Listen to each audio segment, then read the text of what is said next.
Hello everyone.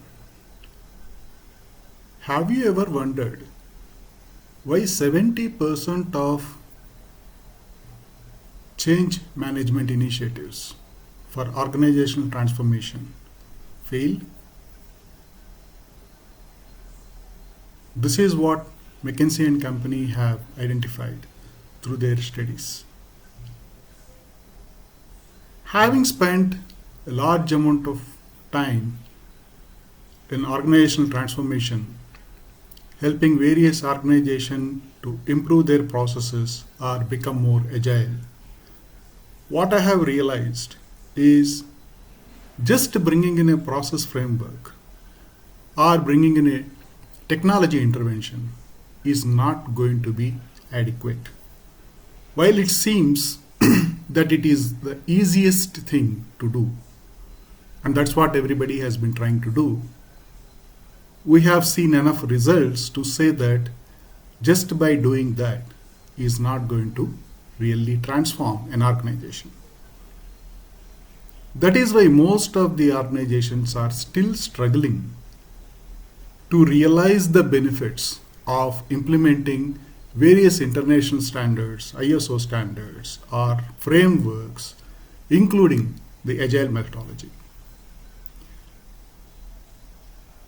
What I have realized, having gone through the program of certified change consultant from Enterprise Agility University, is we have been looking at this entire concept of agility in a very skewed or isolated manner. What we need to do is 100%, but what we have been doing is only about 15 to 20%. There are multiple facets of enterprise agility, and what we are trying to do is only just one of them. So what are these other facets?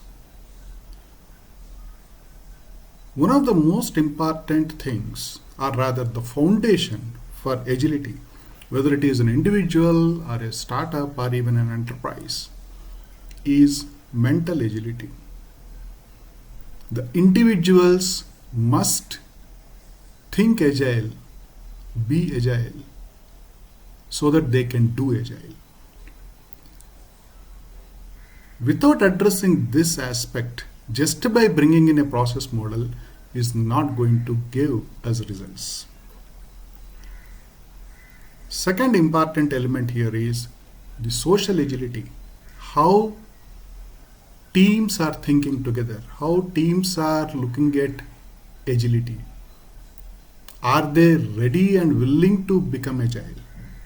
That needs to be facilitated. That is not going to happen just because of a few mails from top management or corporate communications. Having got these two things in place, the next most important item is outcomes agility. The expectations of customers are changing dramatically. The markets are evolving exponentially. And if we still want to do in a very slow and predefined way, we will not be able to meet these ever evolving, ever changing customer requirements. In fact, interestingly, one of the most important things, or rather, part of the manifesto, Agile Manifesto, is embracing change versus following a plan, adapting to change. But what is the biggest thing that every agile team resists? The change. Everybody complains that there are too many changes happening, we are not able to deliver. What happened to the manifesto? Unless this realignment of organizational strategy is in place, it is not going to help just by adopting a framework. Whether you do Scrum or Kanban, still it's not going to work. The next important thing in this in these layers of agility is structural agility. One of the biggest challenges which organizations or rather the teams are facing today. Take a Scrum team. You have a Scrum Master, you have a PO, but suddenly there is also a project manager. There is also a delivery manager.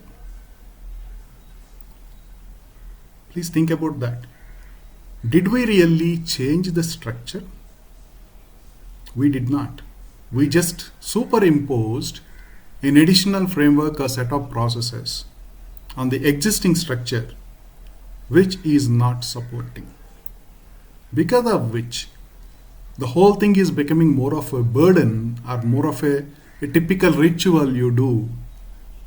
Because the fundamental way in which the software is developed has not really changed much. And if you don't change that, where is the agility? And that will change only when you change the supporting organization structures.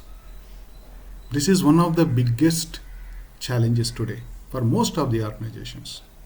And unless we address these 4 layers of agility, just by bringing a technical agility or a process framework is not really going to deliver results. Thank you.